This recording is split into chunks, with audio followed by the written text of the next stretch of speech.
sənin qəlbində digər qardaş və Allah üçün sevgi yoxdursa, imanını yoxla. Peyğəmbər sallallahu aleyhi ve sellem deyir ki, iman oturuşmayacaq. İki dənə bir-birinə nifrət eləyən, ikisi də özünə müsəlman deyən, xüsusilə sələfi deyən insan mümin o imanını yoxlamalıdır.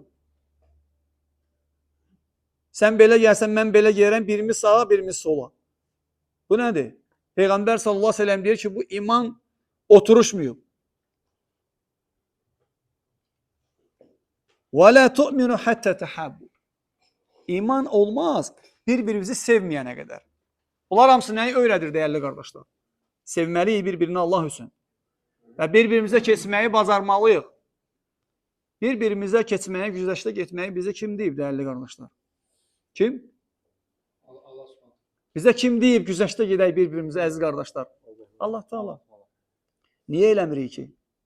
Niyə sən mənə, mən sənə güzəştə getmirik? Allah Teala deyir ki, وَلَا تَنْسَوِ الْفَضْلَ بَيْنَكُمْ. Nə deyirsən buna? Bir-birimizə güzəştə getməyi unutmayın. Başqa ayədə deyir ki, خُذُ الْعَفْ. Sən əf yolunu seç. وَاَعْرِضْ عَنِ الْجَاهِلِينَ. Cahillərdən üz döndər. Cahillərin əlaməti nədir? Bağışlamır. Hətta bəzilərin yolu var. Bir dəfə xəta edirsən, kəsib atır səni. Amma İslam elə deyil. İslam deyir ki, وَلَا تَنْسَوِ الْفَضْلَ بَيْنَكُمْ. Bir-birinizə güzəştə getməyi unutmayın.